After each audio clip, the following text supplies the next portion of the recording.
lot of what's going on in the head right there. Yeah. I'm one of those people. It's like I'll be playing and I'm having all these thoughts going through my head, like, "Hey, you're hitting it late. You got to." I'm like, "Oh my god, how about just hit the ball?"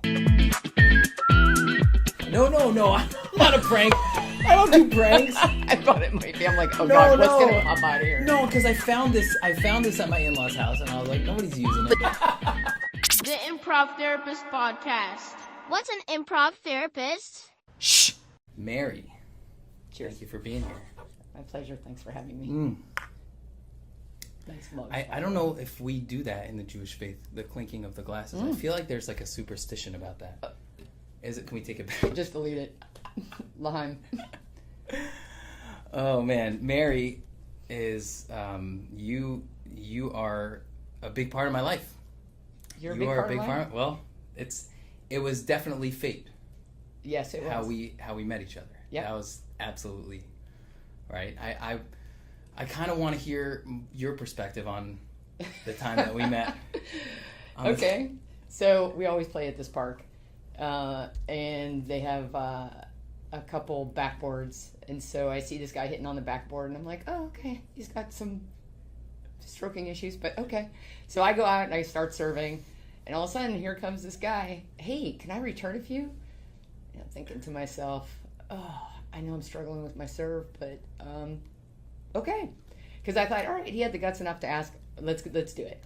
Guts. I'm glad you're saying guts, because I was like, it was such chutzpah. Yeah, chutzpah, right. Yeah, good, but good. I'm not Jewish, right. So there you go. It wasn't my first word.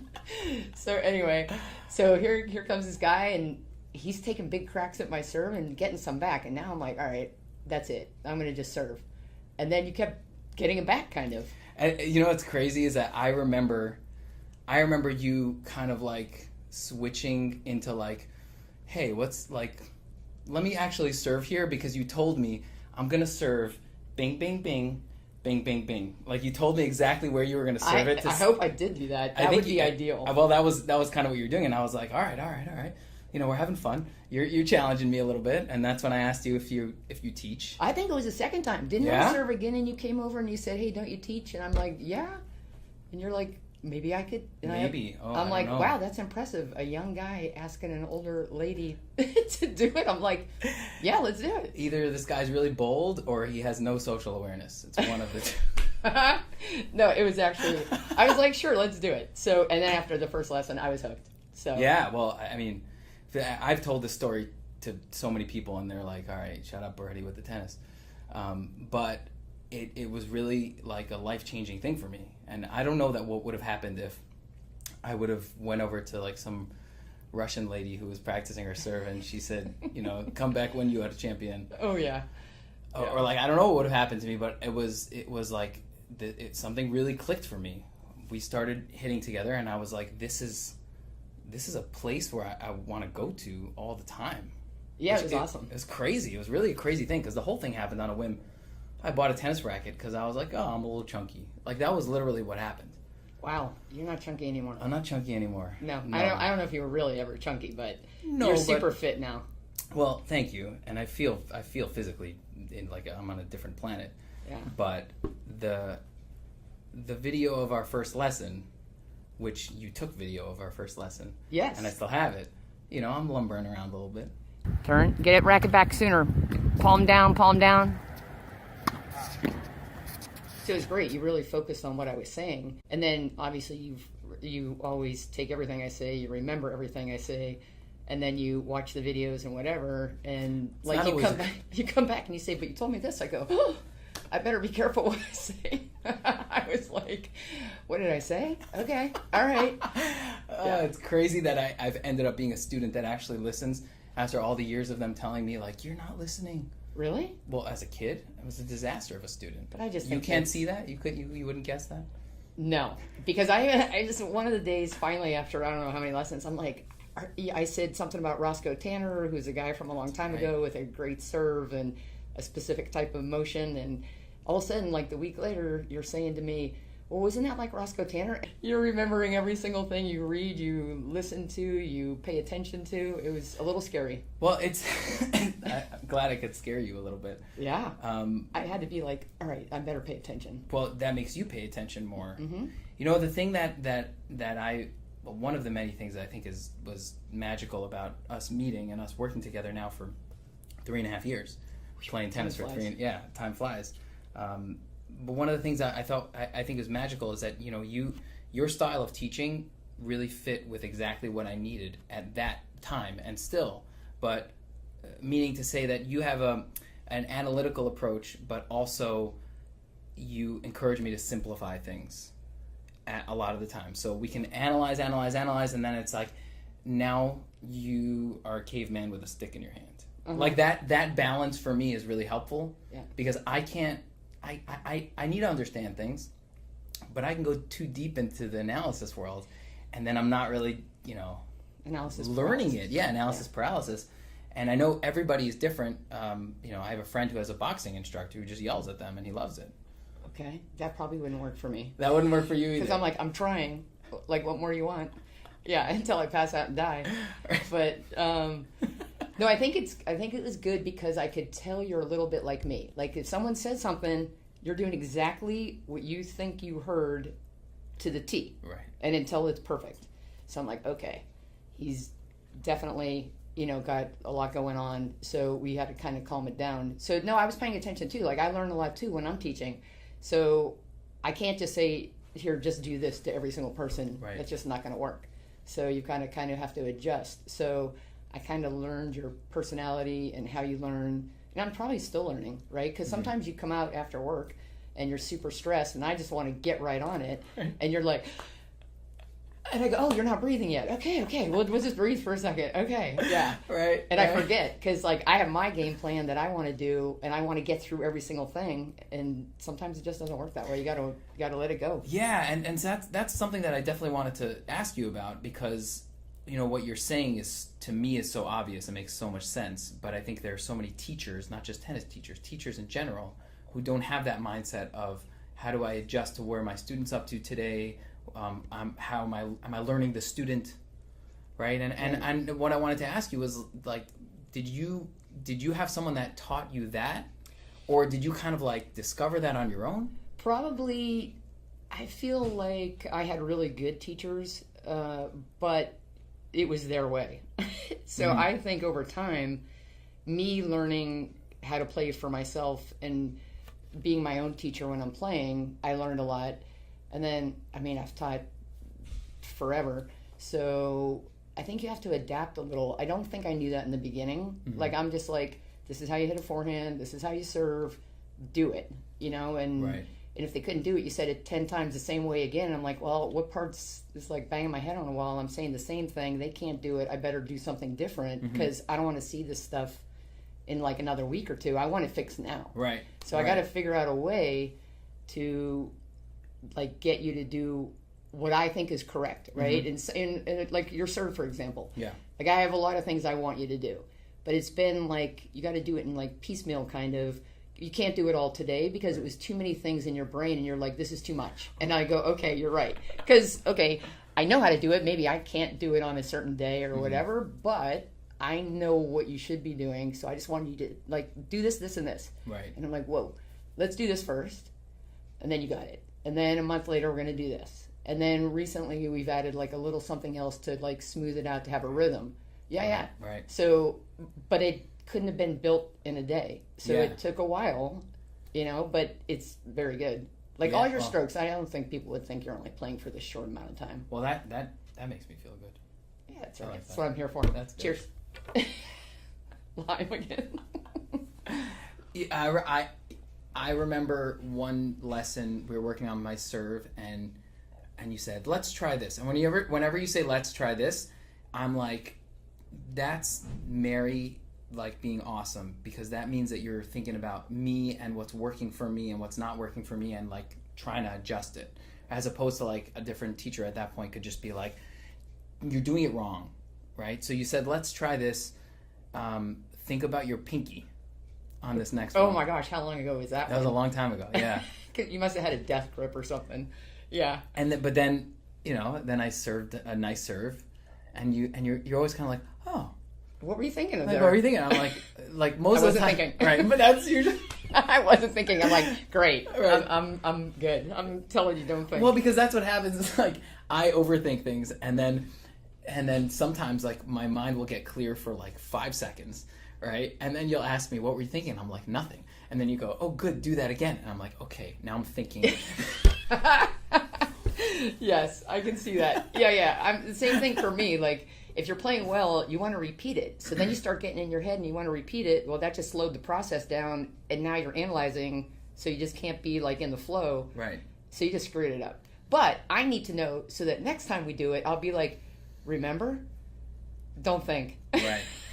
Remember, don't think. That's what you should be thinking about. Is not thinking. This is going to be my new. Every time I teach anybody, I say, don't think, just swing. Right. Just swing. There's a little bit of that with the juniors when they do the mini tennis. They just let them play now, but I think at some point you have to have technique, or you can't do tactics, and I don't know. Well, that's that balance, and that's kind of what I was saying before about like there's analysis and understanding what needs to be done, and then there's moving back into the space of now swing, now hit it, right? Which like to me was somewhat of a new concept at the beginning of playing tennis. Not that I didn't understand that you would move in and out of, thinking and not thinking, but I don't think I understood that you can really you can be learning and suspending your thoughts at the same time. Yes. Like that's what I think I kind of was like at a certain point, like, oh, so like I don't need to like have my analysis brain on in order to be learning stuff. And I can switch back and forth like 20 times in an hour. That's or interesting. Whatever. That's a good thought, really. So it's kind of like when I explain something, and then I see how you get it. Either it was visually or whatever, and then you're like, oh, okay. So then we go and try to do it. So that's when you can turn it off, because you already kind of told yourself this is what I'm going to do. Right. So I like that. That's good. Yeah. One time I had in a match, I had this visualization that I kind of thought of in the match, which I don't know if that means I was thinking too much or not, but it was a good visualization, which then helped me kind of focus. I was imagining that walking up to the line when I'm serving, I'm like a quarterback that's walking up, to the snap, but that the headset with the coaches, it turns off when there's like 20 seconds post, pre the snap. Oh, okay. Because they don't. That's a rule. Oh, okay. You can't talk to the quarterback anymore in their head. Oh. But it's a rule, just a basic rule in the league. Yeah. So then I was like walking up to the line, and I was like, oh, now it shuts off. So now I can't hear any of those advice pieces or that analysis anymore. I played well that match because of that. So, and that's kind of where you want to get to, because I think you've talked about like in the zone and stuff. So everybody wants to be in the zone. Yeah. That's when you're not thinking, you're just doing. Tennis ball looks like a basketball. You're seeing the court like crazy. They're over there. I'm just going to hit it over there. Like life is good. Yeah, you got to enjoy those days because they don't happen that often. Right. Yeah. So that is, you were probably in it. So then the thing is like, okay, what were you thinking? You want to get back to that. You want to be able to do it again. Right. So it's like a fine line, right? You don't want to overanalyze it, but you want to know how to get back to it, or give yourself the best chance of getting back to the zone. See, that's the thing that's wild to me is that you are like a sports psychologist with this stuff, because so much of what you do, I can see it being very intentional in terms of training the brain. And I don't know, I'm curious to ask you if you've ever like took any courses or anything, but it seems very intentional. So that's interesting, because I probably didn't know any about that when I first started, right? You just hit ball, see ball, hit ball, bang it, hit as hard as you can. Mm-hmm. No tactics, whatever. Just either you're better than they are or you're not. Right. So then I learned there's a lot more to it, or we'd all be winning at Wimbledon. But so yeah, I got lucky. I was working with this woman at Hilton Head at Dennis Vandermeer's, and she was good friends with Dr. Jim Lair. And Jim Lair is probably one of the first guys for tennis with sports psychology. I mean, there's been tons, but he's one of the ones that everybody then heard of, right? Mental toughness training. It's a great book. I loved it. It's super basic. I remember reading it going, well, of course. Okay, but I'm also not doing that when I'm playing, right, or I'd be playing better. Right. But it's nothing like earth-shattering. It's just reminding you, here's what you want to be doing, so you're giving your best chance at being the best you can be. So it was helpful. I mean, and I used to hit with him. So anyway, then he was at like IMG now. It's Bolletari's. So I was over there training a little bit when I was playing, and he ended up being a good friend of mine and another friend of mine. We would all play tennis, and we'd go to dinner, and not through osmosis, but I feel like I did learn a ton. And then I did listen to him in some of his lectures. So I got lucky. I got a lot of it that I didn't know anything about. And then I was fortunate also, like Walker, the woman that was over at Hilton Head, she helped me start kind of figuring some of that stuff out. I mean, honestly, you're still learning. Tennis is kind of like life. You just keep learning and keep trying to figure it out. Yeah, it is. And that's why I was so surprised at the mental side of tennis, because I've been playing sports my whole life, and there's a mental side to every sport. But there's something very different about singles tennis, being alone and playing a game that is so fickle that you're striking the ball and it's like your best day, and then like the smallest thing happens and it all changes. But you're on your own. Yes. You can't go to your teammate and be like, and your teammate picks you up like, hey, you got this or whatever. You're like out there just going, you can't hide. Like tennis players look like they're nuts when you watch singles tennis and you see them muttering to themselves and they talk to themselves in a quiet stadium.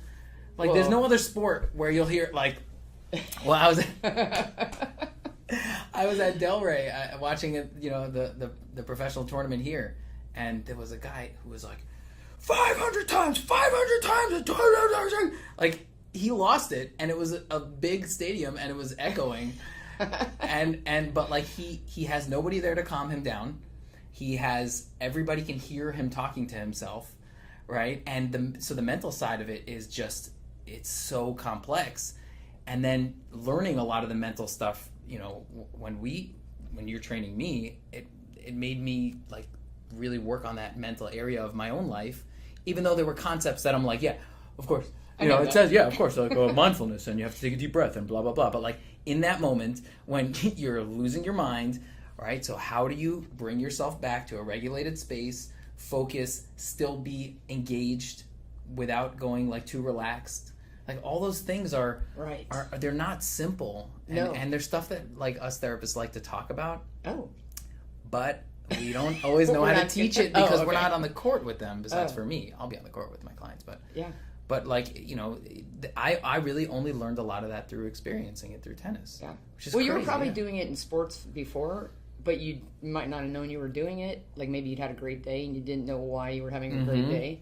But, there's so many great athletes, and technically they look fantastic on TV, but what's the little difference, right? Might be a little bit of tactical, but it's a lot of what's going on in the head right there. Yeah.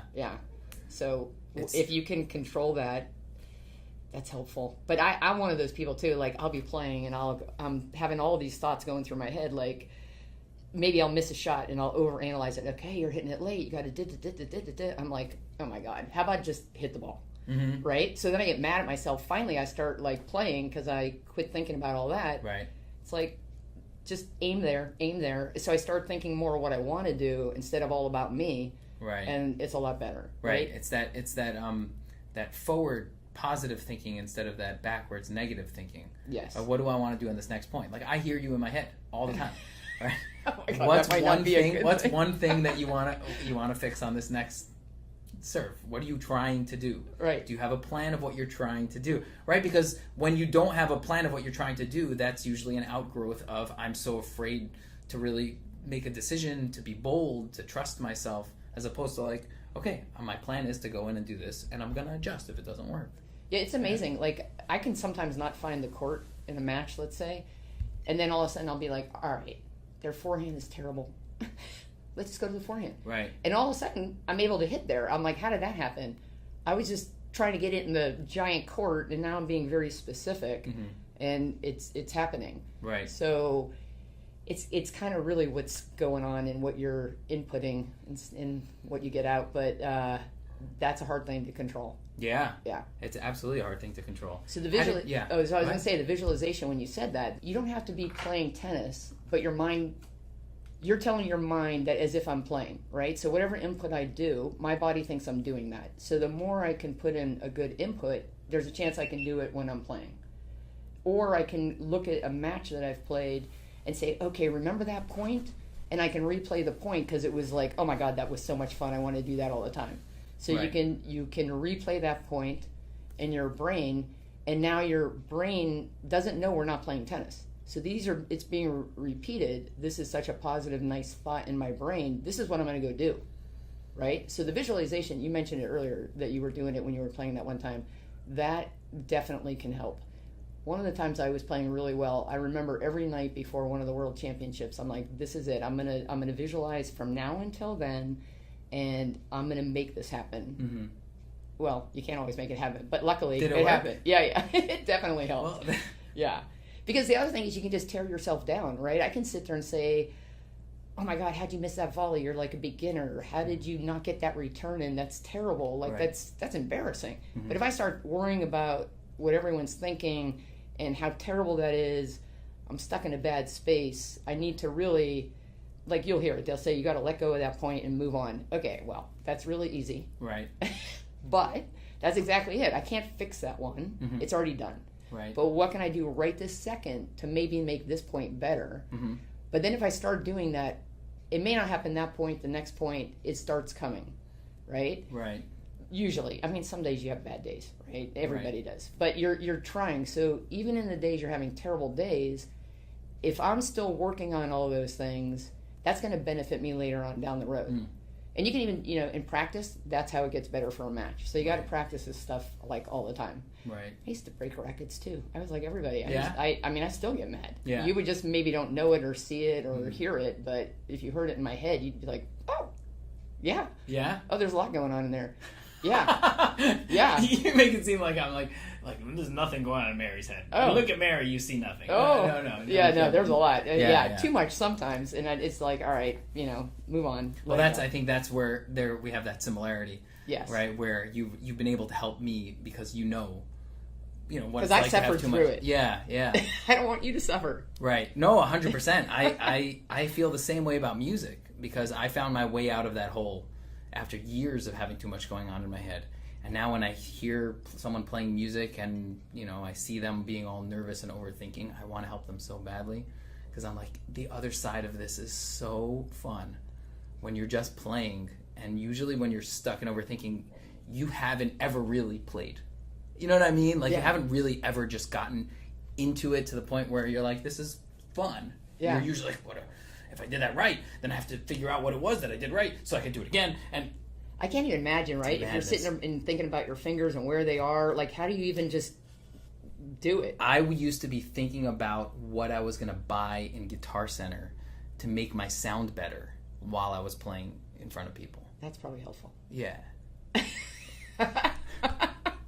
Do you Like, think that's they how knew far- what you were thinking about? No, literally, like, my thoughts would be, or like, which YouTube video I'm going to watch to make sure I can do this little part better. So you just answered your own thing. You have to stay in the present, right? Yeah.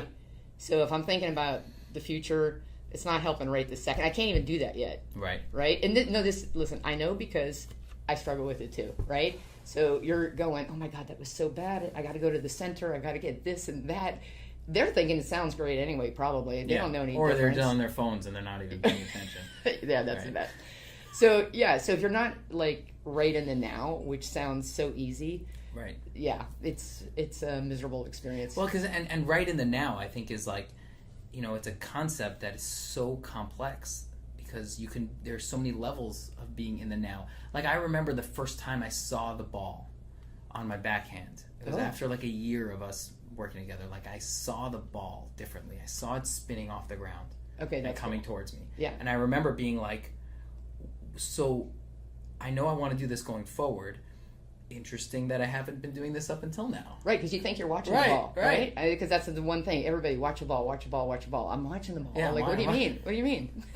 Actually, Right. I had a lesson earlier, and I said, here's the deal. You're hitting, and then you're not paying attention to the ball or anything after that. You're just so focused on yourself Right. that you're not watching the ball. And they're like, huh? Yeah. And I go, okay. So literally from you all the way to me, and you'll see kind of what I'm doing if I'm falling over, what you might get back, like anticipating. That was like this whole new ding, ding, ding.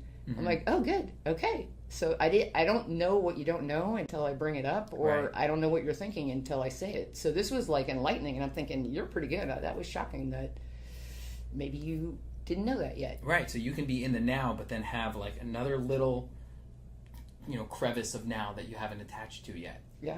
Which is so interesting because, you can hit 4 balls in a row where you're watching it to your racket, and then the 5th one you kind of go like, your eyes go like a little bit, and then you didn't see it all the way there, right? So you weren't as present. Maybe it's a tiny difference, but you weren't as present and it just on goes that 5th ball. And then, right. Because you're like, oh, how good is this? I'm going to hit it better. And then you look and you're like, oh, that was out. See, but this is why tennis people are not so normal. Because Thank you. Because, it's so true. Well, because we commit ourselves to a life of trying to not perfect it in the perfectionist way, but like trying to perfect something which is impossible to perfect, right? And we do it every single day. And the only people who are crazier than tennis people are golf people.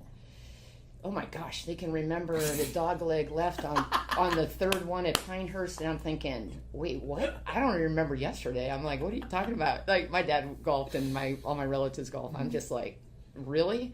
That's the one good thing at tennis. The difference is that's a little more mentally tough because there's so much time between shots. And if you miss one, you're losing the U.S. Open. If you miss one shot in tennis, it's 1 point. You can still win the game. Right? Even though in our brain we're thinking it's the end of the world. Right. Yeah, that's the hard part. But yeah, you just have to kind of allow yourself to be imperfect, which is difficult because I think you're a perfectionist. Yeah. I'm type A. This just doesn't go with my personality. So you have to allow yourself to miss. Which is something that I think a lot of people who have a perfectionistic tendency hear as advice from other people, and it doesn't make sense to them. Because I remember so many times in my life, people would tell me, don't worry about it, just play. Whatever it was, music or anything, like, just play. And I was like, yeah, but I want to win. And it felt like a contradiction. To like let go of control, right, would mean that I no longer want to win. If I want to win, then I have to crunch it. I have to crush it. Yes. Like me and my friend used to say, do it till it's on fire. That was something that we would say. Yeah, right. So, but it was, we were also kind of mocking ourselves because we both knew that we were kind of nuts with perfectionism. And so, because we... Is this Ari? No. Oh. We love you, Ari. Oh, Ari. Oh. Because you would try to be perfect. When I first came watch a couple of those sets, you were trying to be so perfect. And I'm thinking, wait, what's going on? Yeah. This isn't the guy I hit with. Right. And then... it started changing. Right. Yeah, I was trying too hard. Way too hard. I wasn't trusting myself. I wasn't trusting the moment. I was only trusting my brain to analyze it and not my body to take me somewhere. Yeah. And it's so ugh, I hate that space. I don't know. Yeah, well, it's the fear of failure, right? Yeah. Yes. We don't want to fail. We're right. Fear of failure. I had this friend that we used to say, do it till it's on fire, and we got stranded somewhere. We went away for the weekend in Connecticut, and it was the end of October, and it snowed for some reason, like 8-10 inches. Oh. And so we had to shovel out the cars on Saturday night, and he puts in his headphones, and he just starts the entire driveway, and like everybody else was like goofing off, and we were single and like in our 20s, and people were just like, I'll have a beer, we'll figure it out, and he was like, you know, and like, and he's a really good friend of mine who we both actually learned how to just, you know, how to like breathe, be, and and let the moment come to us instead of forcing the moment. And I think back to all of our conversations where we were starting to discover that perfectionism is like a disease. Oh yeah. Oh my goodness. But that's a good friend to have because he did all the work. Oh yeah, he's a good guy. He is a good man. Keep him around. Yes, I will keep him around. So I've never really got to ask you about your career. I want to know about all of it. Oh goodness gracious, it won't take long. Let's see. I mean, I started tennis kind of late, like 13-ish. because I was doing other sports like you, right? So I did other sports. My dad's playing tennis in an indoor complex, and he said, hey, there's a little girl your age. Do you want to play tennis? It might be fun. To this day, she's still one of my best friends. Wow. And she was one of my favorite doubles partners I've ever played with. Wow. We had fun together. Because we learned the same way. We were taught the same exact things. So we're doing the exact same thing. We played the doubles how we were taught. You know, there's different ways to play. So it was a blast. So so that was fun. So that kept me going. So I kept playing because she was playing, and then my parents are like, all right, you got to pick one sport because we're driving. I felt bad for my mom. She was like a chauffeur. I'm going everywhere. And I thought, wow, I don't ever want to do this when I'm older. So I said, all right, I'll do tennis because it was the newest one. So I said, I'll just do tennis. And I kind of got serious probably like when I was 15 or 16. My dad realized I was pretty serious. So then he started helping coaching me. My dad helped coach a college that ended up winning nationals in Erie, Pennsylvania, Mercyhurst. So your dad taught you? He helped me. Once I got serious, he started getting involved. But he was busy. He's working, and he's got 6 kids. He doesn't have time for me, right? But once he realized, okay, now I'll help her because I'm not going to be wasting my time. Mm-hmm. See, that's so crazy to think about that you started playing tennis because there was a girl your age that was playing tennis, and your dad was like, why don't you come play? Yeah. Right? And then, that became a big part of your life, but then that chapter could have ended where you then became whatever, a nurse, or you worked at Starbucks or something like that. Yeah. But then, you kind of had these series of coaching things come your way, and then you fast forward all these years later, and like me, I can't emphasize it enough. It's gonna sound like I'm just trying to be dramatic here, but like that the moment that I met you was the exact moment that I needed to meet you. Like that was the exact moment that I needed to meet you, because I've told you this before. If I tried to play tennis when I was younger, I would have been a disaster, because I would have been too tight, too perfectionistic, too angry. I wouldn't have been able to do it. I had some of those things when I was playing. But I know that I wouldn't have been able to do it. I might have stuck with it anyway, but it wouldn't have added to my life the way that it did. I came to this point, and it was like our stories like merged at that park, and in that moment. And there are obviously, so many little things along the way that set that up, which is, it's just wild to think about it like that. Because like it wasn't like you were in like a tennis family and like, you were gonna go pro and you always could fall back on teaching. Teaching was not what I was thinking about. Absolutely not. Because basically everyone in my family did business stuff. Mm-hmm. My sister's a doctor. Like, no, that was not something teach tennis. Come on. Right. You know what I mean? Like, don't you have a brother who's a swimmer? Oh yeah, well, like they're all really good athletes. Uh-huh. Yeah, and they all can play tennis, by the way. But they can or can't? They can. Oh, they can. Oh okay. No, they can. And both my parents, they were good athletes. Mm-hmm. They can play. My dad was probably maybe a better golfer, but he also got ranked nationally and stuff. He played as an adult and stuff. Okay. Yeah, they can all play. And then, yes, my brother won a national backstroke championship in the age group, so that's really cool. That is cool. My other brother's a 5-time All-American, which is cool. Wow. My sister was an ice skater, and now she's I don't want to get it wrong, it's either an Olympic or world or international judge, whatever. She's done all of it, right? She's like at the top of the food chain, whatever that's called, because I'll say something and she goes, it's a blah, blah, blah. I go, okay, yeah, I know what you do. You do it all. She's one of the top judges in ice skating. So she's done that. My other sister, she was also a swimmer. She was a lifeguard. They all did that kind of stuff. Yeah, I swam. I dove, horseback rode. I did ski club, I guess, one year, which I don't know how because I'm afraid of heights and I'm not very good. I think I'd kill myself if I went on a black diamond. Mm-hmm. I did it once and I crawled down. Yeah. I have fear. We could work on that another time. Right. Well, we can stay on the tennis court, right? Yeah. Where there's the safety of the tennis court. It came to the point with tennis where, like, it's so my sanctuary that when I step onto the court, I feel like a... Do you have anything like that? And even if it's not the court, if it's like where you feel like I'm where I want to be, right? I'm where I need to be right now. This is my space. Because, people can have that with a million different types of things, but I know I get that on the tennis court. I'm curious if you have that. I like that. There was a lady that taught yoga. It's when the Shavasana, when you're laying there dead. I'm like, oh, thank God. Because sitting there for yoga was torture for me to try to, like, and I'm like, all right, can we do something else? Our brains are not made for yoga. Yeah, well, I ended up liking it, but Okay. then, injuries and stuff can't do it. So, or maybe I could, I don't know, I should try again. But sometimes, yeah. So, like, when you have those good moments in tennis, and then, I mean, I've played as an adult, so, like, it's really fun if you're on a team with nice people, Right. and then, like, it's a good environment, and then you're playing, and that's really fun. Like, I like playing doubles and team stuff, because I feel like, and like college, right? I feel like you do a little more because it's for other people too, right? It's not just for me. Right. So I kind of like that. But I mean, I like singles too. But now at this point, I don't do that.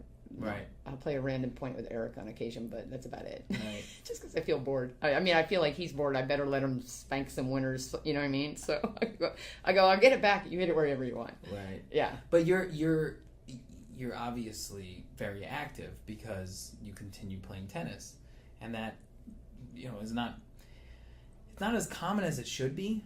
Like people in their 60s. I mean, I think now people are more into fitness than they were some years ago. Oh yeah. But people slow down. I a lot of my friends slowed down in their 30s, and I'm like, yeah, like, this is a great time. Yeah. Like, let's enjoy this time.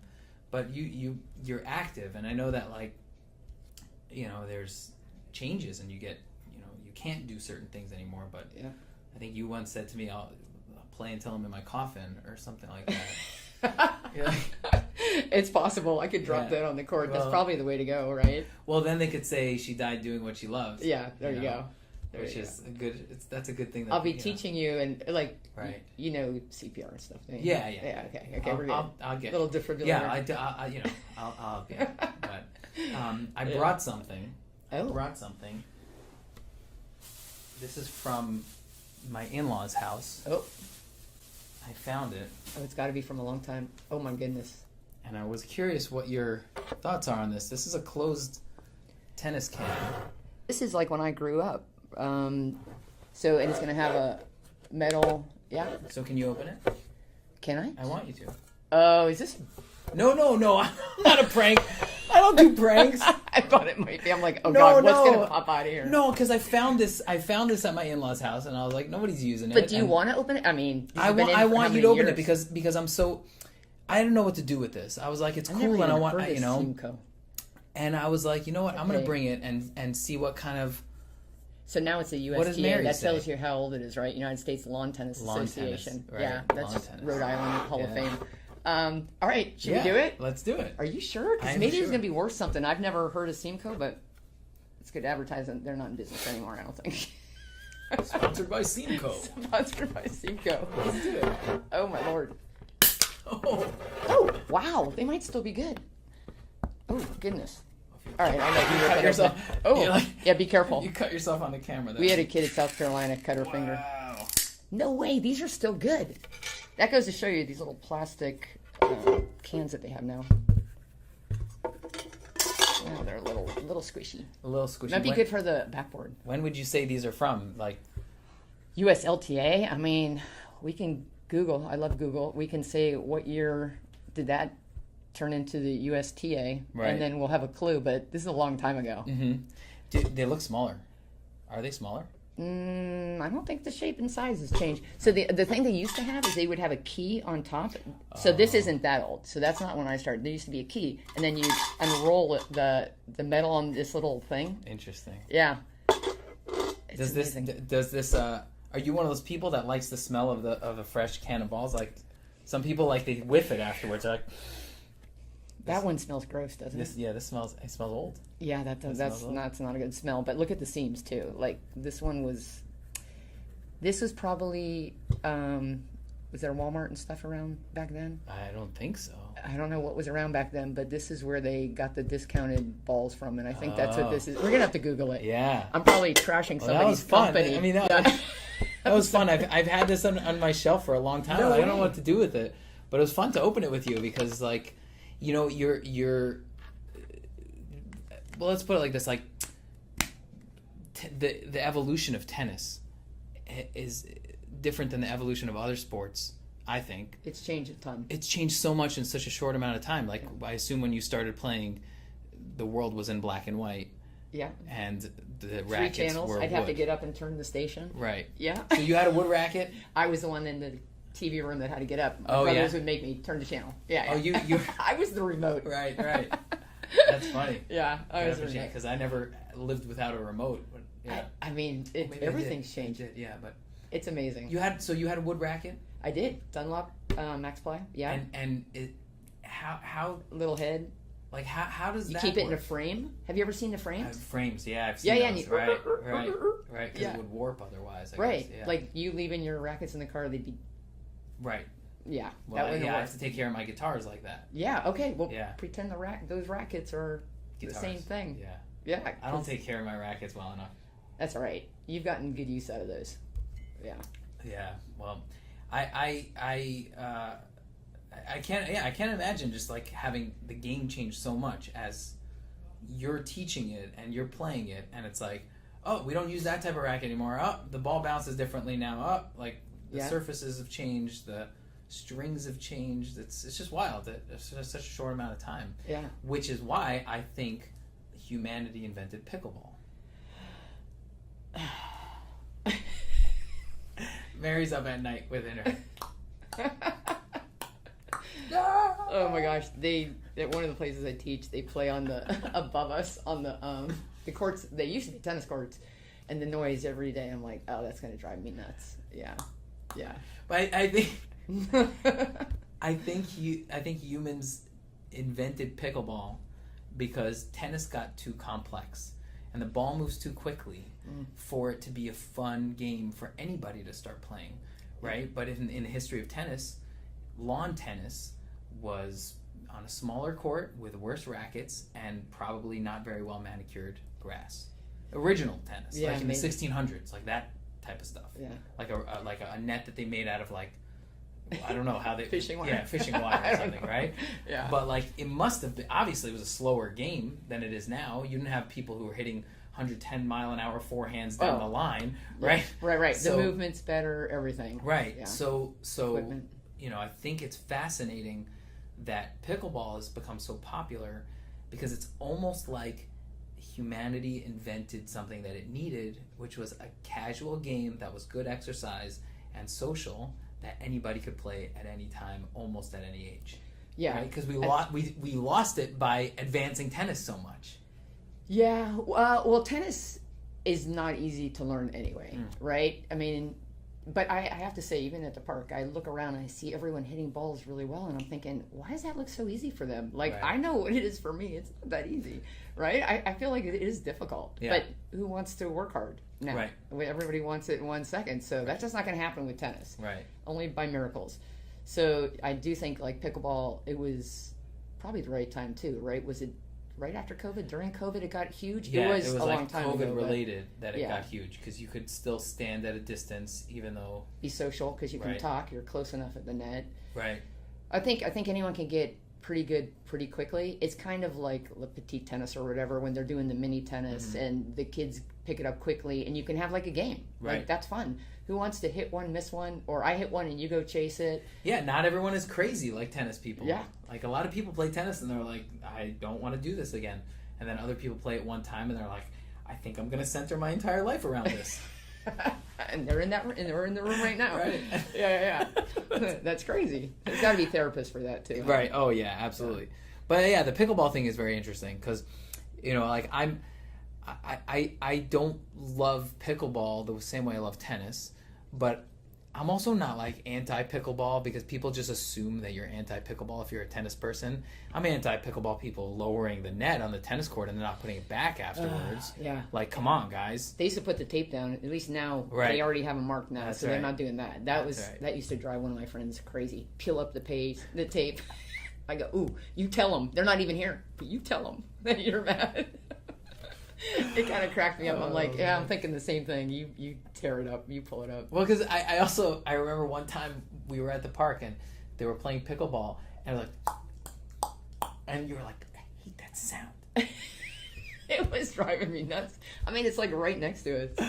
Right. Yeah. It's a funny thing, but Our yeah. park is amazing though, right? Like, Yeah. okay, we've got other pros that are playing there. Right. I could bust Shelby Rogers, but I won't name her because we don't want people coming to our park. That's right. We live in Kansas. Yeah.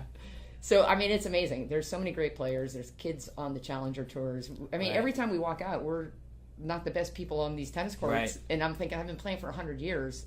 Why are all these people like so good? It's amazing. That little park in Boca is fantastic. It's crazy, yeah, because like I never interacted with like professional sports players when I would go to play basketball at a park or like throw around the football. You don't like just see Emmett Smith at a park. Yeah. But then you're there and you're like, oh, isn't that Kevin Anderson? You're like, right? Yeah. And it's amazing. Like, yeah. It's so wild that the tennis world has that. Like sometimes you see someone walking up, and you've said this, like, oh, the way they walk and the way they hold their bag is they're probably a pro. And then you know. And I'm like, let's wait. And then I'm like, oh, I couldn't have been wrong. Let's give him a minute. Right, exactly.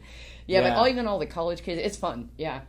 I was thinking about, what I've learned from playing tennis and learned from you over the last 3.5 years. And I remember there was one time where I came out to the court and maybe I wasn't playing well that day, and you said to me something like, sometimes it's important to remember that we're outside and that we're playing and the sky is blue. And I was like, shut the hell up, Mary. Okay, that's in my head. I was like, but then a week later, I was out on the court or something like that, and I like looked around and I'm like, the sky is blue and it's so nice out. And then I was like, Mary, because like you were so right. And like maybe I was too tense in that moment to hear it and to take it in. But you're so right where it's like we have these opportunities in our lives to do these awesome things, which we could easily skip or we could ruin it by focusing on what's not going right. Right. And that's something that I think about now. I'll get on the court, and maybe that's why I love that feeling of walking out on the court, because I'm like, we're outside, the sky is blue, it's beautiful, Yeah. And so that, I don't think that you meant that as like a big tennis lesson or like a life lesson or something like that. I was probably like, chill out. Like, we're lucky we're out here. We're not like in a cast. We're not having a surgery. We're healthy. Right. We're not dying. Right. Let's just try to enjoy it. Right. Well, and on those days too, when it's horrible, you can really make improvement, like, because you just keep fighting through it. It's easy just to pack it in and say, forget it. Right. But, if you hang in there, there's a lesson learned somewhere in there in that day. Maybe just that the sky is blue, but at least we took that away from it. Well, I think that's such a great mentality. Even that's a lesson. Like, no matter like where you are, there's a lesson there if you want to find it. Yeah. If you want, you could focus on distracting things like how bad you played or something like that. Yep. Or you can be like, all right, well, I'm sure I'll walk away with something, and maybe I won't even realize what it is until a week later. Because there's some times where you tell me stuff, and in my head, I'm like... I used to do that when I was a kid. They turn around. Of course, it's in us. It just, whether as we're an adult, we keep it a little more mature. It's rough too. You want to just do that. Oh my God. But then I've been humbled by the fact that a week later it will come back to me and I'll be like, oh man, Mary was right. And I've actually had clients who, they used to joke around about this, that they're going to make a support group called the Yehuda Was Right group. Oh. Because of how annoying it is when it turns out that I was right about something, and they were going to make it separate from me so they could vent about how annoying it is that I was right again. Oh my God, I love that. Don't you love it when someone's like, oh, you were right? I'm like, thank you. I love that. You can tell me again. Yeah.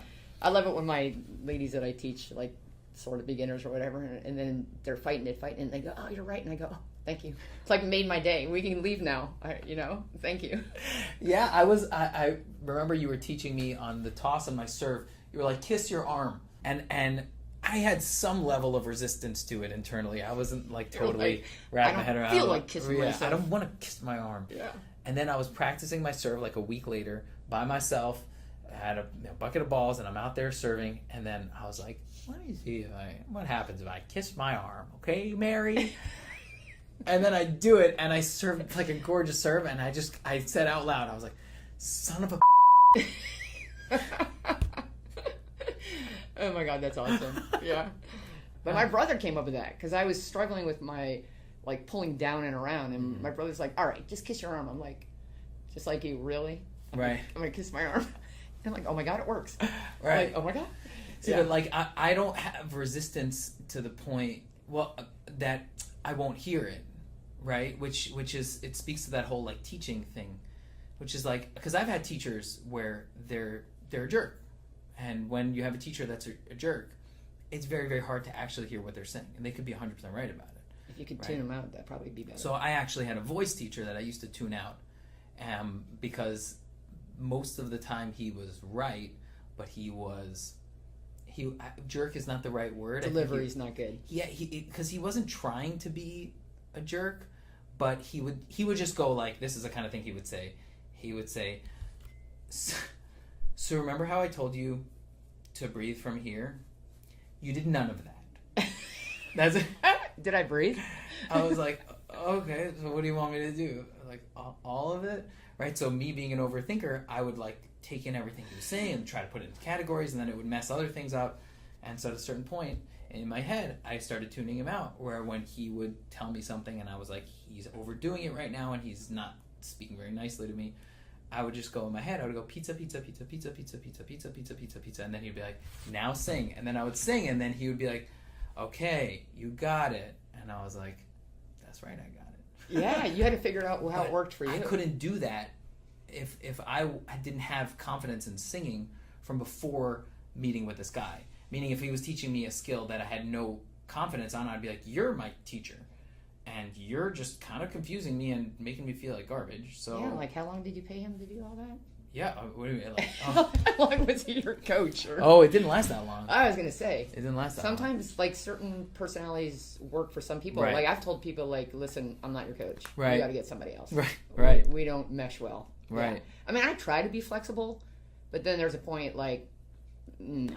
Mm-hmm. As I'm getting older, I can do that, right? I can pick and choose, but yeah, like sometimes they're just better. Maybe they need the person to yell at them constantly. I don't like that, so I don't want to do that. Which is really interesting because I never thought of that as being valuable until my friend told me that he has this boxing coach, and my friend is someone who really can overthink things, and that's why me and him get along very well, because we have overthought things together for 20-something years. But he doesn't want that. He really wants the analysis, but he knows he needs somebody who's going to say, just punch the guy. Yeah. And he loves it. And I don't know. I don't think I would turn around and punch them. Oh, I missed. Sorry. We need to work on that. Yeah. Oh my God, that's funny. But it is interesting because like there's a resistance, but I trust you. So it's not like a resistance where I'm like tuning you out like my voice teacher. It's a resistance because maybe I'm stubborn. Maybe I'm overwhelmed. I don't know, but it's still like it's lodging its way in there, which I think is a very interesting thing about teaching somebody something. Is like, okay, let them resist as long as they know that I respect them and that they trust me, because sometimes the student does know better than the teacher sometimes. Yeah. And there are sometimes where they're resisting, but it doesn't mean as much as somebody might think it does, because they're taking it in and they're going to use it later.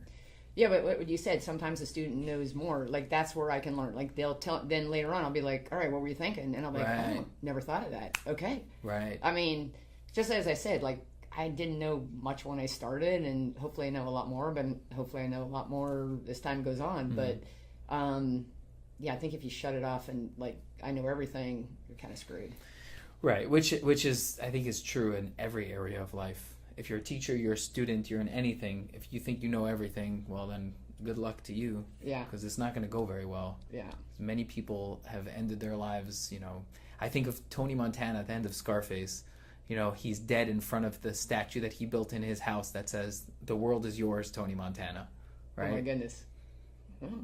Like that scene, it stuck in my head because It's just, he was saying the entire movie that he's going to own everything and he's going to be in charge of everything, and then he gets gunned down in front of literally something that he built in his mansion that says, "The world is yours, Tony Montana." And he's dead in front of it. So irony right there. Yeah, and it's a beautiful scene because it really is like, it highlights that, like, you think you own the world, but if you think you know everything to the point where you should own the world, you're actually going backwards because you're not realizing that you don't know that much, and you're going to get killed by your own people.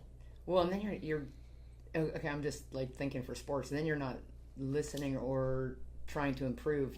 You've already arrived.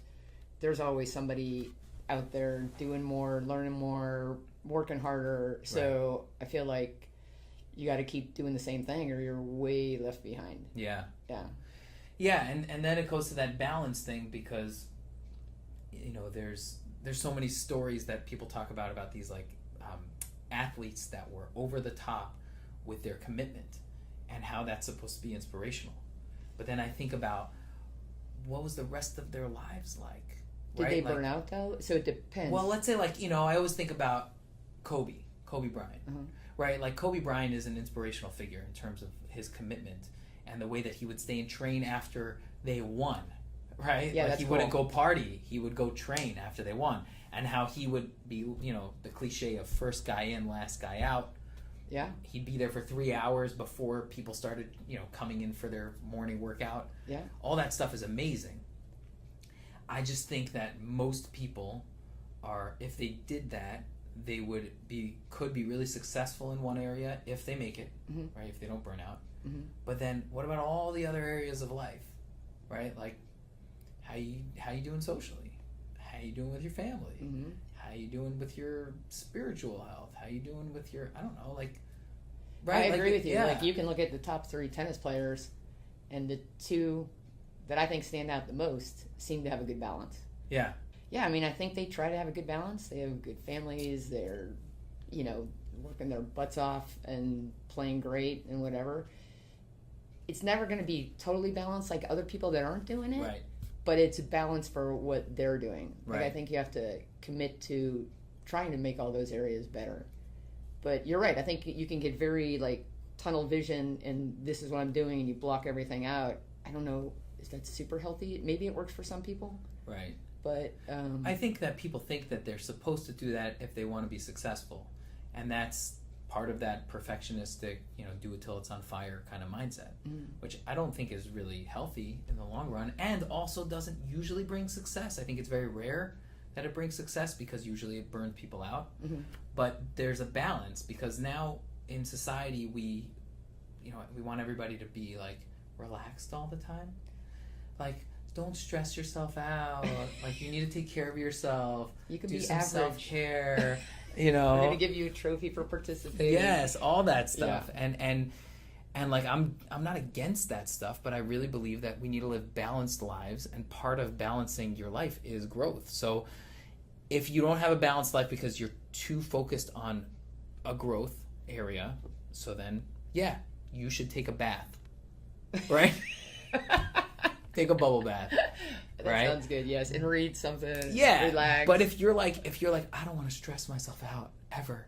Yeah, but then you're never going to do anything Never that's going to challenging. do anything, right? Yeah, I mean, so this is what I read in Rafa's book, which I love Rafa. Love Rafa. This is to Rafa. Yeah. Please come back and get it. Please win another 2 slams please. at least. Do it for us. And if not for me, do it for Mary. Yeah, if he only knew me. It's all right. Come on.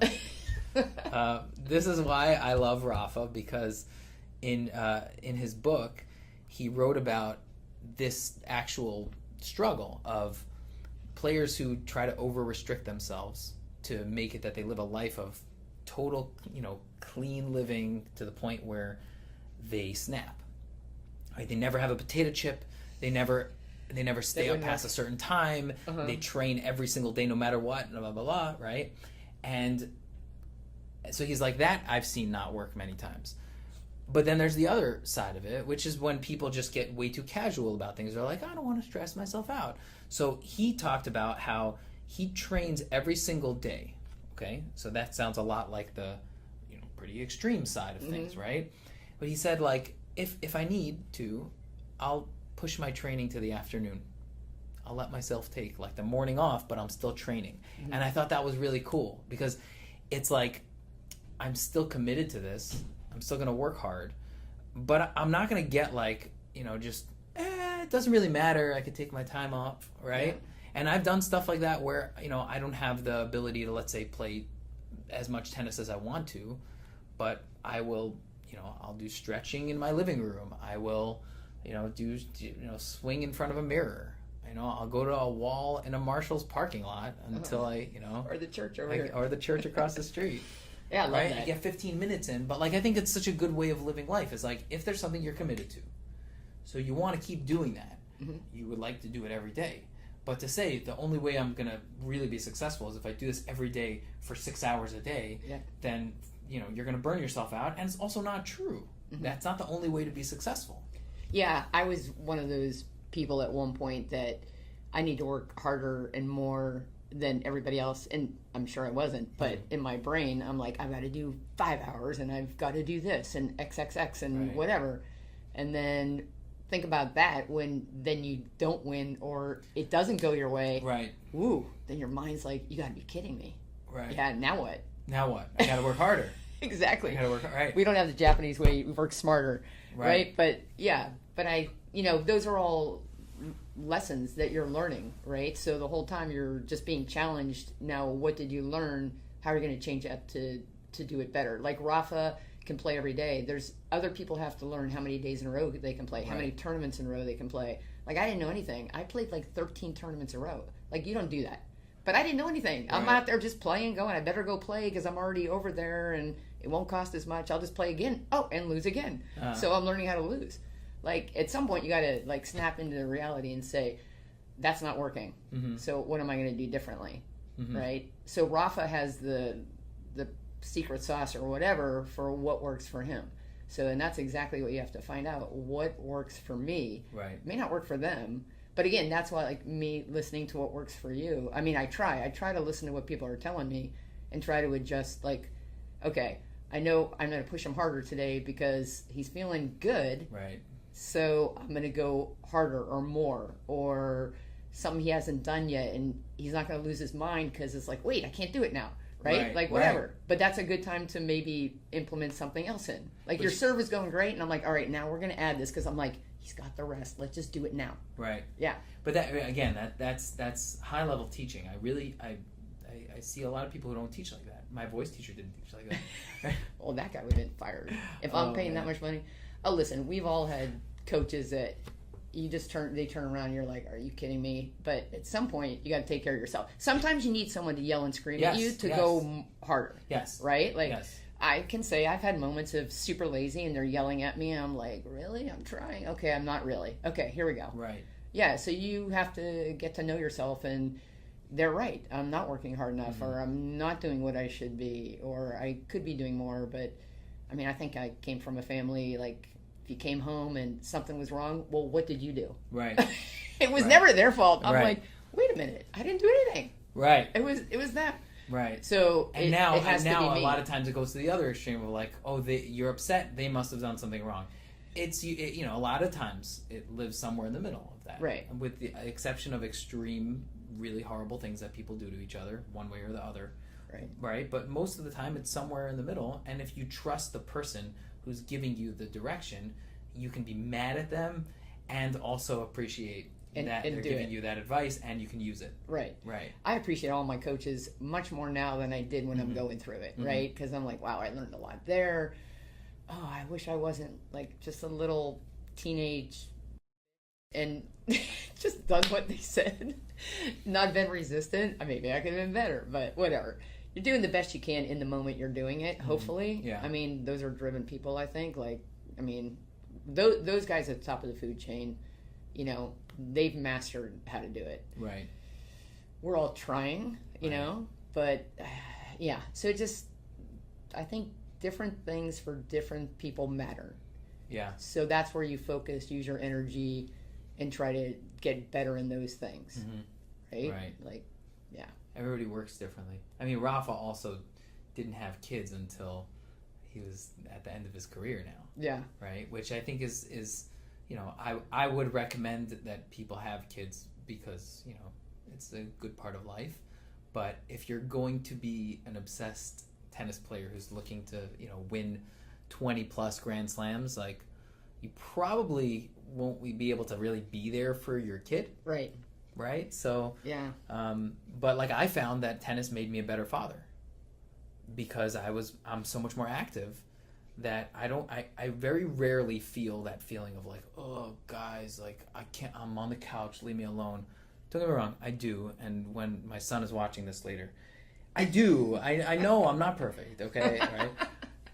But like before I started playing tennis, I was just in that mindset of like, when you get home from work, you go to the couch and you relax. Yeah.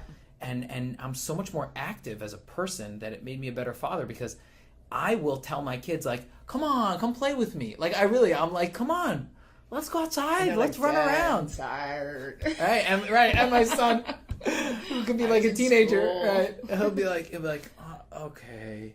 Like, he does it because he's a good dad to me. But I was going to say, I think that's why parents become parents, is so they can relive their childhood. But in a real way, in the not unhealthy version of it, right? Because we all know the unhealthy version, living vicariously through your kid and wanting them to, that's extreme. That's messed up, and there's a lot of that in the tennis world, right? But in the healthy way, as we get older, we bring these new people into the world who have something magical that we once had, right? Yeah. And if we're not resentful or taking advantage of it, we get to feed off of it. And so, like, I view my kids' energy as a gift. And I try my best to not say to them, get your energy out. Like that phrase that people say, like, go outside, get your energy out. Because I think that makes it seem like your energy is something bad. Yeah. Right? Wow. I believe that I'll say things like, go use your energy. Yeah. Like, you have it. You might as well. You have a surplus. Go spend it. Right? Yeah. So, like, I'm telling him to go run around the house 5 times like you would tell a kid if you were saying, get your energy out. But I want it to be very clear that I think it's a gift. You know, and that I benefit from that gift. And so, but I couldn't benefit from that gift until I started playing tennis. Wow. And this is why I say that you don't know how much you've changed my life. You've changed mine too. Well, yeah, I've learned from you. Yeah, it's awesome. It is awesome. Yeah. It was meant to be. It was meant to be. All the way back on the day on the tennis, you were at the tennis wall, and I'm like, he needs to fix that. Okay. You're already coaching me before I even knew you existed. Yeah, that's probably not a good thing in my brain. Like, you see stuff and you want to tell people, but not everybody wants to hear stuff too. That's another thing. A lot of people don't really want coaching. Right. You have to find out, what do they want? Do they just want to hear, oh, that's great. Right. I'm not your coach, probably. I'll say, hey, if it's good. But I want to help the things I see that maybe need fixing so that you're feeling good. Right. Yeah. Did you see there was a viral video going around of a guy who gave tips to a girl at a driving range? It turned out she was a top 50 women's golfer. I love it. Somebody got it on video. I mean, that is a brutal moment for that guy. But you know what? That's tennis and golf. It's everybody's giving little opinions. Yeah. They can't help themselves, right? Yeah. There's always little things. Some, like, if you can tune out, that doesn't work for me, or if you can listen to, and maybe try it, that's good. Yeah. I was one of those people, if somebody told me, so if all the different coaches that I had, once I started coming to Florida, I'd be on one court one day, a new pro the next day, another pro at that academy, somebody else, and I'm just, by the third day, I'm like, I can't even get a ball over. I don't even know what I'm doing. Right. So that's not good. Yeah, that's too much. Right. So I always try to warn people, like, they'll jump from academy to da-da-da-da-da because everyone's doing it, and I better keep up with the Joneses and da-da-da-da-da. Right. Honestly, you're probably better with someone that is helping you. Stick with that one person so you don't get confused. Yeah. You have to be your own perfect partner. It's like you're playing singles, right? And we're sitting there going, oh my God, you suck. And oh my God, you can't get in. Oh my God, you're down 40 love. Oh my God, you're going to lose this guy. Oh my God, what is wrong with you? Instead, you have to sit there and pretend. If someone was standing on the court and you're watching them, you would be like, listen, just do this. Right. Right? So you have to kind of like, what would you like someone to say to you instead of you beating yourself up? Yeah. That was a really, someone told me that, I think Brian Powell said, be your own perfect partner. And I go, oh my God, that makes so much sense to me. Because I try to be a good partner to somebody else. Like, I have partners, you miss a ball and they just like, oh my God. And I'm like, I know. That's exactly what I'm feeling. But now I feel worse because now you're pissed at me. Right. Right? That's not helpful. Right? It's really hard to be a good doubles partner. You can be a good doubles player, but to be a good partner is something else. Right. So it's kind of, when he said that to me, I'm like, oh, I totally get that. I need to be nicer to myself, kind of, when you need to be. Right. And other times you need to light a torch underneath yourself. Well, and that's, I think, that whole thing of like the balance of pushing yourself and, making it cushy for yourself. And I don't think it's such a contradiction, because you can be tough and be loving at the same time. Yeah, I think you can do that to yourself, being a good doubles partner. You can say, you're a really good player, when you focus. Come on, let's go. Right? Focus. Like, so how do I do that? right. Focus. Right. I mean, that's such like a. Yeah. Yeah. Yeah. Or whatever, whatever it is. Like, no, but you know what I'm saying? When someone says, you need to relax. Right, right. Okay. That helps. Yeah. Yeah, I'm like, what? Okay, I thought I was. Okay, now I'm not. Right. Now I can't even breathe. Right. You're right. And you feel that from the other person, it's making it worse. When your guy told you to breathe, that's like the worst. When someone says breathe, I'm like, okay. Right. Like, how do I do that? Like, what? Right, because you think you are breathing. Well, so now I'm focused on my breathing, which you don't do normally in your breathing. Right. But to sit there now to say, okay, what? Right. Like, how do I do that then? It's such This a crazy was just thing. an autonomic thing a minute ago. Yeah, I wasn't thinking about it. Now I'm thinking about it. But, That's why pizza. Right. Because you're breathing, you're fine. Right. And you let his crap go away. Yeah, because I think I was like taking in the notes to the point where it was making me anxious, which was making me not breathe well. Then I thought pizza. Sure. Yeah. And then I started breathing better. Yeah, and that's the tennis, like, you gotta breathe and relax. And my nephew, just the other day, I was giving him a lesson. He's like, relax, my racket's gonna go flying. I go, Brian, I can see every one of your muscles from over here. I'm like, your arm, that racket's not going anywhere. That thing is, Right. I mean, sometimes when you're too tight, it does go flying. But I was like, just listen, do you know how to relax? I'm like, this is a genetic problem in our family. Okay, here's what we're going to do. And then he started getting it. Mm-hmm. But that is a really difficult thing, just to say relax. Like, if someone's never relaxed, right, or they've ever made themselves do it, how do you do that? Right. It's like if I was like, oh, I need to get to Los Angeles, and you're like, here's my advice, be in Los Angeles. Yeah. Be like, how do I get there? Right? So, like, relax is not teaching the person how to do it. Yeah. Right? So, muscle tension, right? Where are you holding extra tension? Like, you've taught me a lot of that stuff, right? I don't cramp as bad as I used to. Thank God. Yeah, well, that's tough. I've cramped. But I was cramping from stress. Well, but because I was holding my muscles tight. Yeah. And it was completely unconscious. I didn't know I was holding all that extra tension, and then all of a sudden certain muscles would start going like, oh, and I'm like, oh no, it's happening, right? And then, oh no, it's happening makes you tense up more, which then makes it, because I remember when I told you that I was cramping in a match and then I breathed my way through it. That's cool. And I imagined as I took the air in that it was going inside my body and then traveling to the exact spot where the cramp was happening. Wow. You visualize well, so you need to do more of that. Yeah, okay. Yeah. No, for real. So it's like the little kid that had cancer everywhere, and they're like, he's going to die. Right. And he visualized, like, what was it, like Star Wars, and he's killing all the tumors, and the kid was fine. Right. I'm like, really? Right. I believe the story. I believe it's true. But I believe it. I believe it. Because it makes sense. You can kind of start driving towards a destination that you believe exists when you visualize it. I like that. Yeah. Otherwise, it doesn't happen. Well, you don't believe that it exists, so why would it end up happening? Yeah. Right? I like it. Yeah, so I remember I did that, and my cramping didn't spread, right? Which was interesting because at that point, once it was cramping everywhere, and it was game over, right? And that was the first time that I really had the experience of you can control how much tension you have, and you can bring that down. Yeah, that 0 to 10. Remember, I think we did that one time. Yeah. Like, or what? You might have probably been on a 10, but you might have said 8 or something. I was on a 40. I was on a 90, and I lied and I said I was on an 8.5.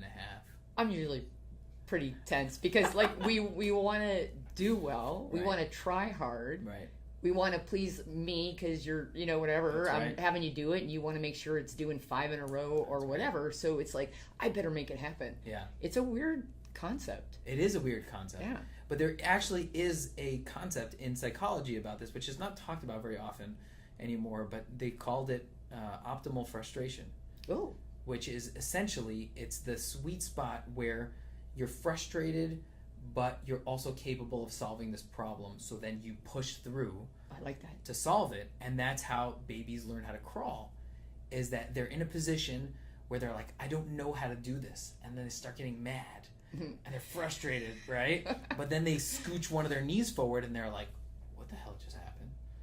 But then they're like, I'm still stuck here, I'm so mad, right? So it's that sweet spot of like, I'm capable of this, but it's not comfortable. But the discomfort is going to push me to solve the problem. And then once I solve the problem, I have that in my skill set now. Yeah. Right? Because if it was past that point, you wouldn't be able, it wouldn't be optimal frustration. It would just be frustration. Yeah. I like it. Yeah. So the relaxation thing, going back to Dr. Jim Lair or whatever, I remember he said, okay, I think it's called active relaxation. I'm not sure. But it's where you're laying down, let's say you want to relax and, you're going to visualize all these things. So basically you're going to squeeze and relax every muscle part. And in between you do the like yoga breathing, like in on 4, out on 8, whatever your mantra is or whatever. So you're going to do every muscle part. So I did this with a team at Slippery Rock. Okay, they were asleep before I finished. I was like, what? Oh my God, I wish it worked like that on me. So you got them really relaxed. They were they were worn out. They were doing 2 days, but they were just chill. Right. So that was one of my favorite places to teach, because these kids, like, they were like sponges. They'll do whatever. I worked them harder than they'd ever worked. They were actually phenomenal. Like a little Division II, whatever. So, but that relaxation. So now, luckily, because I didn't know about it when I played, and then now these kids do, so maybe they use it, like you can't get to sleep, and now you're going to try to do that to help you go to sleep. But that like, okay, when you're driving and you have white knuckles because no one here can drive, and then you're like, whoa, my arms are exhausted, I'm cramping driving. Yeah. So you got to grip the steering wheel so tight. Whew. It's crazy. Sometimes I'm like, what am I trying to accomplish right now? Yeah. Right, but you don't even know you're doing it. And then I'm like, my neck is killing me. And I'm thinking, oh my God. And then I'm thinking, all right, this is ridiculous. Okay. Relax. But you can't. We can't here, but maybe somewhere else you're driving you can. But yeah, it's amazing how tense we get all during the day. All during the day. Yeah. Right. But then if you start paying attention, I think you've gotten really good about. Right.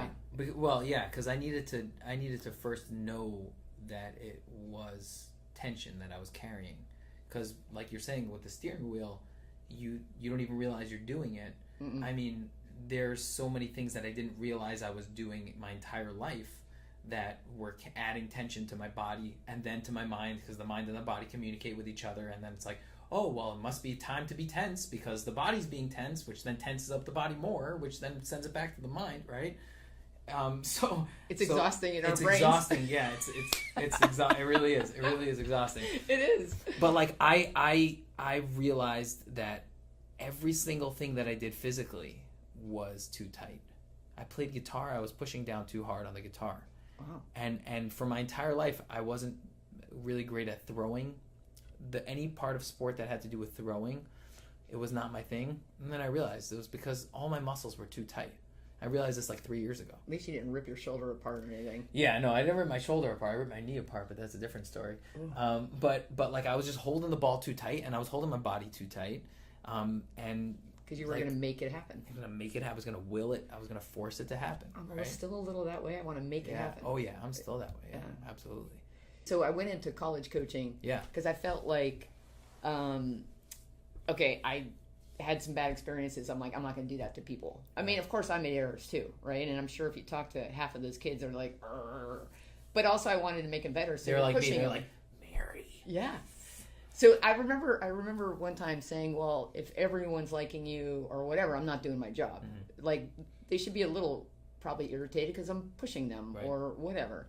Yeah, and that can be thankless too, right? Like teaching or whatever. You're really awesome, but some people are. If you lose, it's the coach's fault. If they win, it's their fault. Right. Yeah.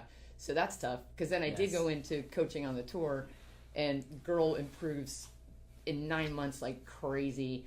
And then I'm standing there in front of her parents, and they're like yelling at me at the U.S. Open, and I'm thinking, if you had seen her hit a couple hours ago, you would have been like, wow, you're amazing, because she couldn't get a ball in. Right. But instead, they're blaming me for something I didn't even do. And I'm thinking, wow, you guys don't get it. Do you remember what your kid was just ranked? I was like, wow, okay, I'm taking the beating, but I could have beaten her 0-0 a few hours ago. Right. Like, that's how bad it was. I'm like, I can't even play with her, right, if she's playing. And I'm thinking she was so nervous. And for 45 minutes, and like, if we have an hour practice, before a match, she's the opening night on U.S. Open, Monday night, Conchita Martinez. She's playing. And I'm thinking, oh my God, please, I got to do something. She has to play. I kept going, are you sure you're not nervous? No, I'm not nervous at all. I'm thinking, well, if you're not nervous, Right. we have a problem. Right. And then all of a sudden, she just broke down. Oh, man. So we probably hit 15 minutes. Right. But 45 minutes, we're talking. So then I called that woman from Hilton Head. And she was around at the time. I said, okay, what would you have done? And she tells me, I go, okay, good. I did that. I did exactly all those things you told me. And then she goes out and plays. And I'm like, this is like a miracle right here. She lost. But she played all right. But it was a miracle. Wow. Yeah. She might not have felt it, but I was like, that's a huge, that should have been a good learning experience. Instead, the parents are bitching. I'm like, she's 27 years old. First of all, okay, let her be the pro, the psycho parents you're talking about. I'm like, you need to chill out. Well, I was so angry. Yeah. Oh. Yeah, teaching being a thankless job. Yeah.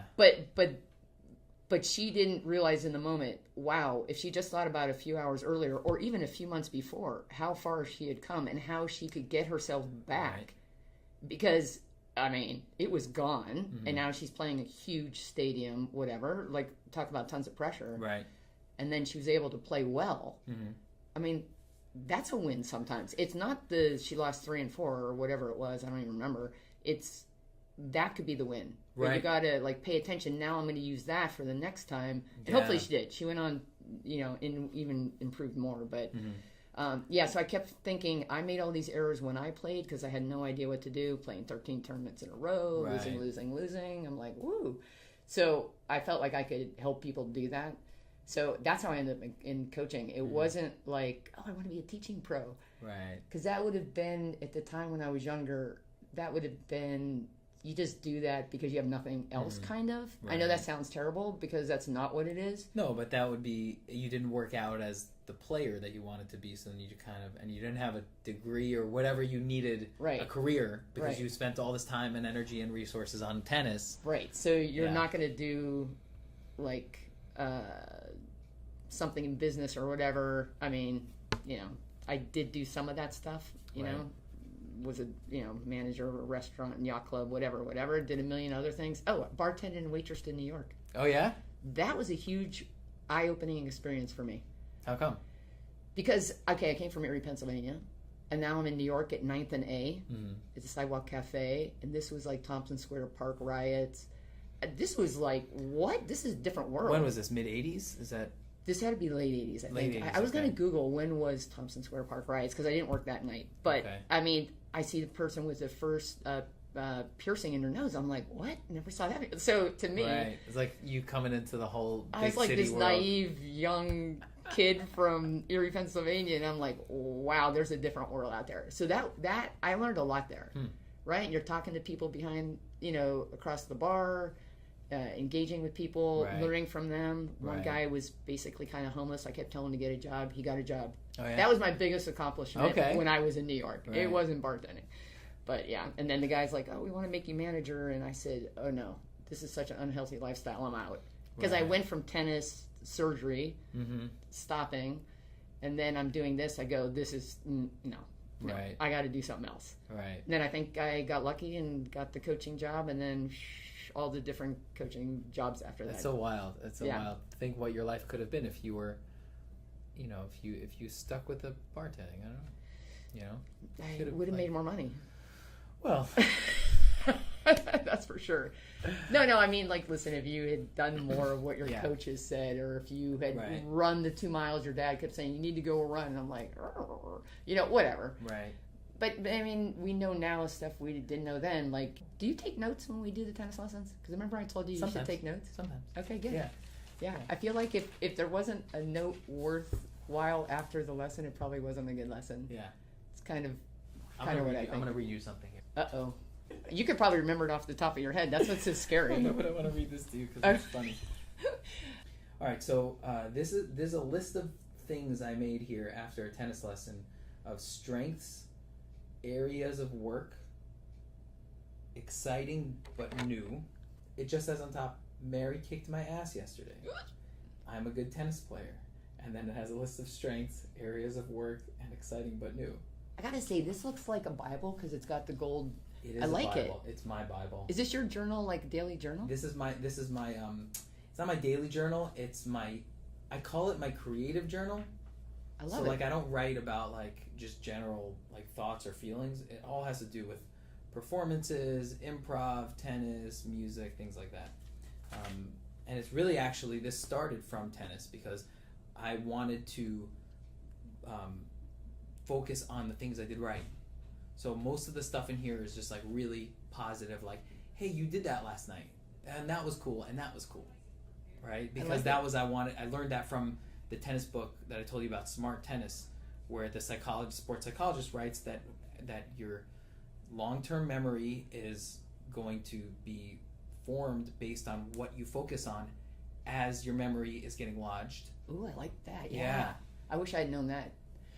Yeah. I would have been a little kinder to myself. Yeah, and so, right. So his recommendation is that anytime you finish a match or a training or anything, that you just spend time playing back the moments that you liked, so that the next time you're in that situation, maybe it's the same court, maybe it's a similar situation, that your brain goes, okay, what do we know about this? And it goes, and it brings back. I like that. Yeah. Yeah. The memory, as opposed to being like, I suck today. Here we go again. I'm going to lose again. Yeah. I So always lose I was to them. working on, here are some things that I was working on.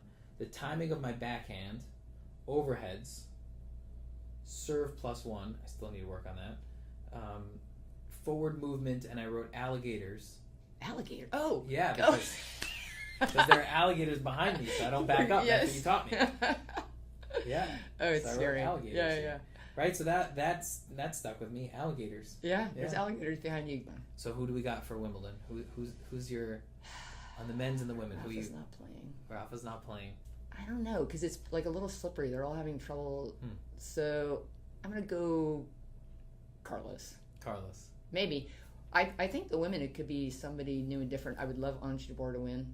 Yeah. Because you like she wants it. Well, she wants it so bad. Again, she just can't play. She's so uptight about, she's got to win Wimbledon. This is her thing. Right. Like, I'm a fan. I love Wimbledon. It's my favorite. Love it. Mm-hmm. Yeah. Yeah. Actually, the girl I coached got to the semis. They were up. Anyway, they're up. They won the first set. They're up in the second. 1 point. I go, oh no. Her partner missed it. I go, oh no. And then the girl I was coaching starts. I go, it's going to be the longest 3 sets of my life. And they fell apart. Yeah. They could have been in the finals of Wimbledon. Oh, man. It is 1 point, honestly. I know everyone's like, 1 point. No. I can feel it when I play. Right. I'll be like, okay. Like, either it's a comeback and I go, okay, or I go, oh no. Like, oh. Yeah, sometimes that happens, and it's a weird thing, because I wouldn't say that it's always the healthiest mindset to hinge everything on 1 point, but sometimes you just know it. Yeah. Like, sometimes you know it where it's like, I got nothing left. It's a turning point. Right? Or sometimes you know where you're like, something just clicked for me. I think we got this. It could be what was the frustration thing? Optimal frustration. That's exactly what it could be. Right. Yeah. Could be you just accomplished a little bit of that next level, and you're like, oh, if I can do that, then I leveled up. Yeah, you get so irritated, you're losing, and then you're finally like, all right, I'm over this. Yeah. And then, yeah. That was one time playing with my doubles partner. We're indoors. We're losing to a team that's quite good, right? They maybe are a little unorthodox, and we're losing. We're down 5-2 in the third, and my partner's like panicking, like, we can't lose to them. And I'm like, my friend had just told me about like be in the now, and I'm like, yeah, whatever, be in the now. And so I turn around, I'm like, now, effing now. And she's like, okay. We came back and won. That's awesome. I meant it. Like, I'm like, this is not happening. Right. And then it just, instead of being like, oh God, I don't want to lose, we're winning. I'm done with this. Right. We're gonna she win. trusted you in that moment. She was like, Well, she was afraid of me, I think, because I'm like, this isn't happening. And she's like, okay. Yeah. Well, I'm sure you guys were happy that you won. Oh yeah. Felt bad. I mean, they're nice girls, but it was like, come on, play to win. Like, we're so afraid to lose. We're losing. Right. We're about to lose. Right. Yeah, it doesn't work. Being afraid to lose doesn't usually work. It hasn't ever with me. No. Yeah. No. It doesn't. Not for anything. Yeah, in anything in life. Yeah. Being afraid to just not have it go bad means that you're not actively living your life. You're letting it happen. Good thing you tuned in. Yeah. Mary, thanks so much. Thank you. That was cool. Awesome. Thank you.